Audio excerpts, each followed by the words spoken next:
Hello, my dearest INFJ entrepreneurs. Welcome back to another video, or if you are listening to this one on the podcast, welcome back to the podcast. This week, we're going to talk about networking because networking is a huge part of you getting more business, you creating more visibility, and you getting in proximity with the type of people that you want to serve. Now, my first networking tip is research. And when it comes to research, what I mean by researching is you looking up what are the events around you and you research it.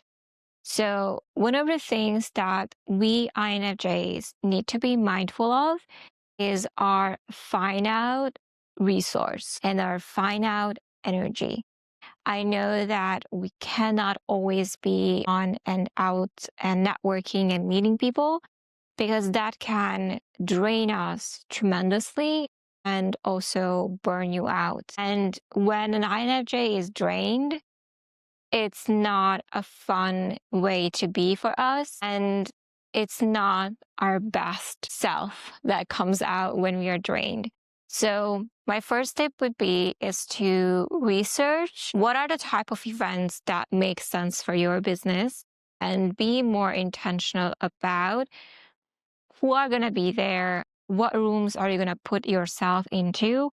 And what I like to do if I have the chance, which is not always, but if I have the chance, I like to actually look at who is going to be there and actually do some proper research on who is in that room. Because by researching, what would happen is that I have a couple of players, so to say, that I know for a fact that I want to be intentionally going to have a conversation with. And plus, I can kind of research them to see what makes them tick, what's important to them, so that I can understand them better. And when I'm presented with the opportunity to engage with them, I know exactly what my approach would be to these people. So research in terms of what is the best place for me to go. Not all networking event is the best place for you to go, and research in terms of who is going to be in the room so that you can know how to approach them. You can do your prior research so that you can really create a way of introducing yourself or a meeting that is meaningful, that is intentional, and that makes other person feel heard and understood in ways that no one ever done that before. So you are in a huge advantage if you are doing the prior work before you're meeting the people that you want to meet. Okay, so that's my first tip. My second tip in terms of how to network successfully is lead with realness. So when I say lead with realness, what I mean is just be yourself. And I know that might sound a little bit weird because like, what do you mean just be myself? When I say be yourself, what I mean is there are certain qualities of you that are making you who you are. And I want you to not hide them, but lean into them and lead with what you're really about. Especially in today's world, what I have seen happen is most people, they try to hide certain part of themselves. They like to conceal. They like to kind of, there are certain parts that they are ashamed of, whether it's where they're coming from, their current finances, whatever that be. And when we are showing up in an opportunity to make an impact and make connections, and if we are coming from this place of, okay, but I need to hide this part about me, I need to conceal this part about me, it's not going to be a real showing up, And I think especially if you ever went to networking events, a lot of people are posturing. They are trying to show their best sides, like their accomplishments, and lead with their knowledge. And And it's not that it's bad. We all want to represent ourselves the best way we can. But to me, realness is going to cut through the noise 10 out of 10 times. And the more you can lean into what is actually true for you in the moment, the more you can connect with people in that real level, and the more authentic that connection will be and less fake, which everyone is pretending and fake all the time. And I'm going to give you a good example to kind of bring this point home for you. So let's imagine that you are currently living in your parents' basement because you have a side job and you're also working on your business at the same time, but you're still building your business. So when you show up to a networking event and someone is asking about, so what's you doing? Like, what are your plans? Because most people do ask those questions. You can be honest and say, you know what, right now, I'm actually back to my parents' basement because I'm saving up money so that I can really build this project that I'm working on, or so that I can really fuel my passions in writing or whatever that is for you. And I also work as a waitress on the side so that I can and make money. I save money. And, I think this is the best thing. And if you are thinking that it's bad that you're living with your parents right now and you're trying to hide that instead of leaning into that, you know what? That's where I came from. You know what? That's where I'm at right now. And people are going to be thinking the way you think about it, and they might be good for you. Like, I remember when I had a time when I was broke and I was trying to survive.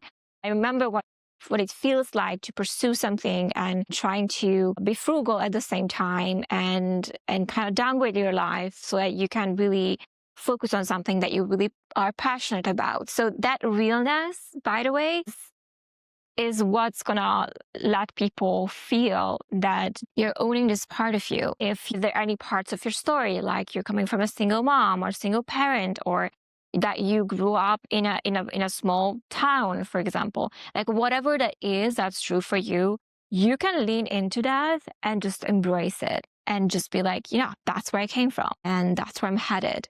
Because, and this is something that I want you guys to understand, successful people especially, they understand that this is a long journey. This is a journey of a process.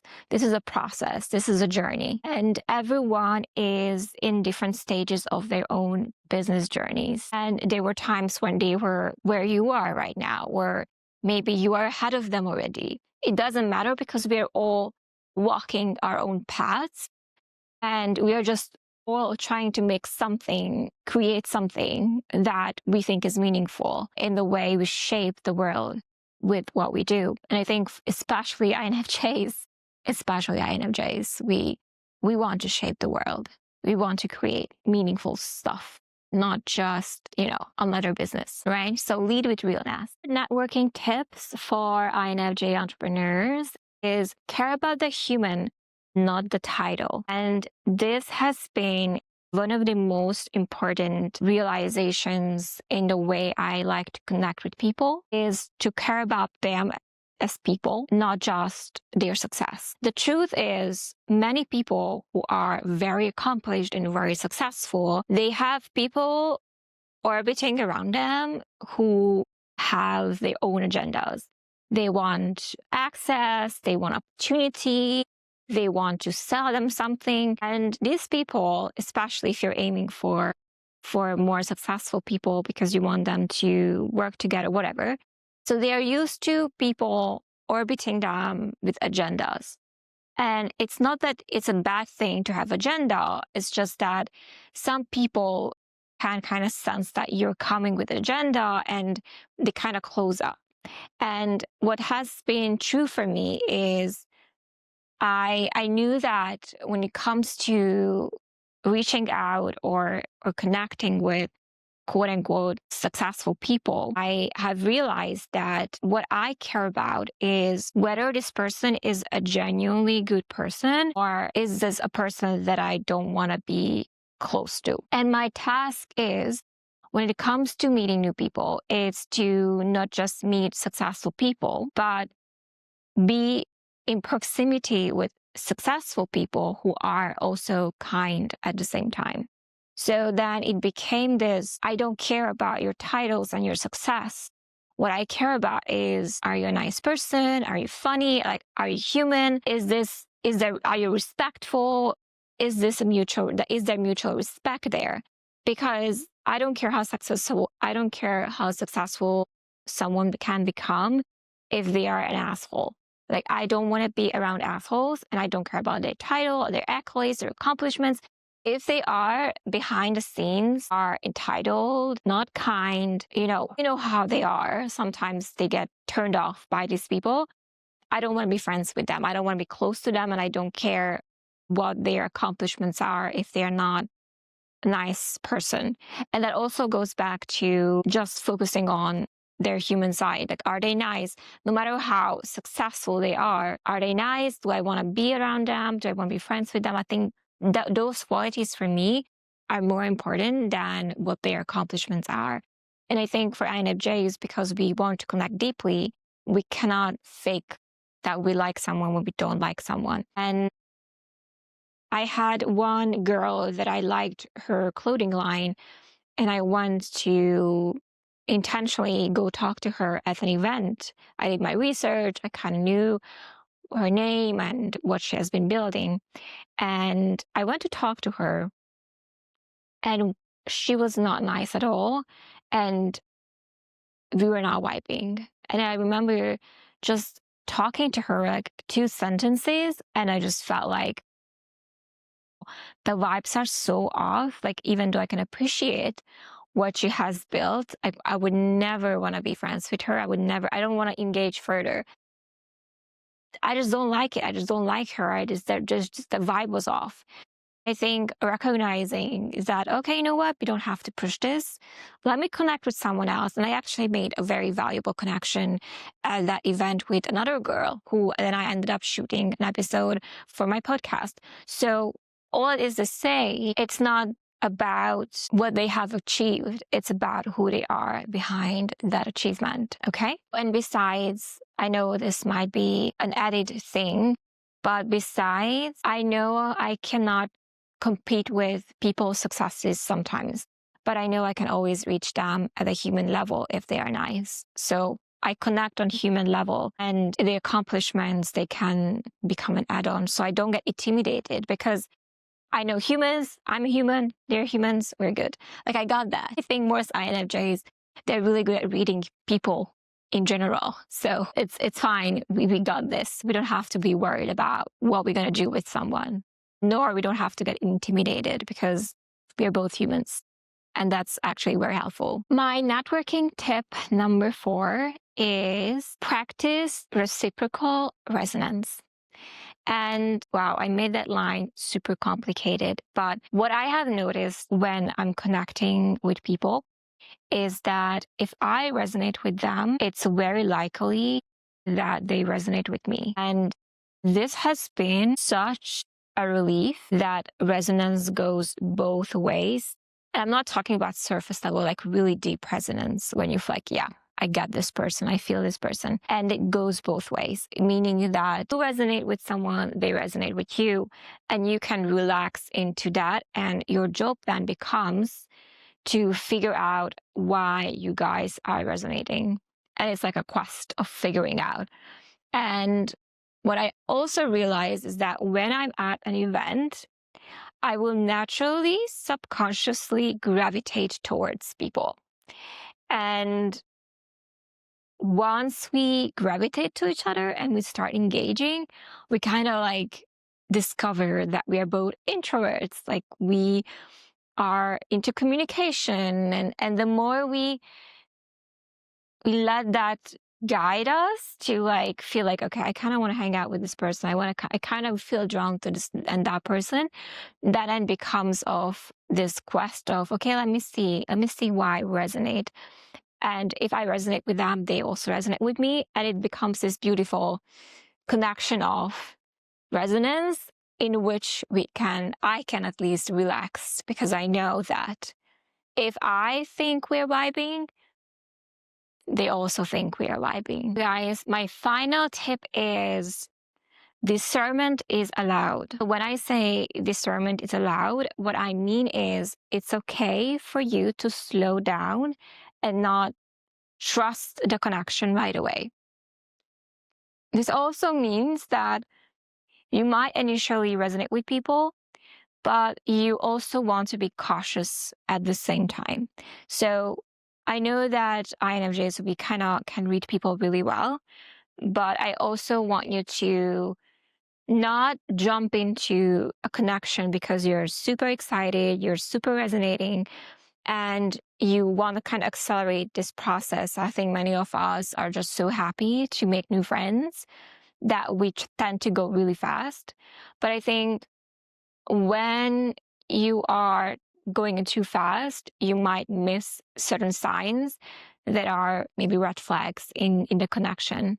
And I think discernment is allowed means that it's okay for you to sometimes not give all of you away, but just share certain things about yourself, but then hold back, certain parts. Like you don't have to give out everything about you, but be a bit more strategic and dripping, like a drop dripping what you are about, and let the other person kind of show who they are before you really, really open up to them. Slow down and just be discerning and careful. And I think that can really help you go slow into a connection and not try to rush it right away and make something happen before the connection can naturally build. That's why it's very important. And my sixth tip, which is 5+1, my bonus tip when it comes to networking successfully, is I like to just be in a curious detective mode, meaning that I like to just ask questions and get to know people more than I talk about myself. And maybe this ties back to the previous point of like being discerning, but I prefer to find that resonance and connection through me asking the other person, through me being curious, through me wanting to understand. And if that's the energy that you show up with, two things will happen. First of all, you are going to learn brand new things about new industries and people, and you're going to enrich your experience of maybe a different business, because you're going to learn something that you haven't known before. So you're going to allow yourself to learn, which you love to learn. The second thing that will happen is the other person will feel like you genuinely care about them, because when you're curious and you want to understand someone, the other person naturally feels like you care about them, and you do care about them.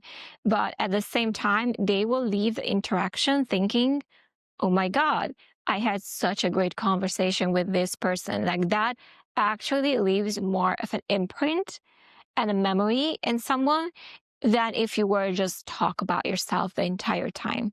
And the third reason why it's good, and I suggest you, it's better for you to ask the questions, is when you are asking the questions, you are essentially removing the anxiety from you. And especially if you're not like integrating every part of you and you're not owning everything just yet, if you are someone who likes to ask questions and kind of reflect that and connect like that, you are removing the pressure from yourself and your fear of being seen too fast, so that you can remain a bit mysterious and also connect with people at the same time and maintain that bit of a distance while you understand, what is this connection safe for you? Is this someone that you want to engage further? And it just helps you kind of remove that anxiety that, oh, there's just too much attention on you and you need to kind of impress or say something. Like there's no performance anxiety. There is no performance anxiety that you need to say something really smart or say something deep and meaningful, or all of that. There's the attention is not on you, it's on them. I hope that these tips were helpful. If you're not already a member of our INFJ Entrepreneurs Facebook community, I'm going to put the link in the description of this video. We have virtual hangouts every month, so you can meet other INFJs in business. We have sometimes programs that we do. We have sometimes you get these videos every week on our newsletter. So if you want to stay engaged and active, come and join our community. It's free. It's on Facebook. We'd love to see you there. We also have the 30 days INFJ challenge that we are running this September. You can join anytime. I'm also going to link that in the description of this video, so you can just sign up and start the challenge in your own way and create more visibility around what it is that you do in business. Thank you so much for watching or listening to this one, and don't forget, courage over fear, progress over perfection. Good luck.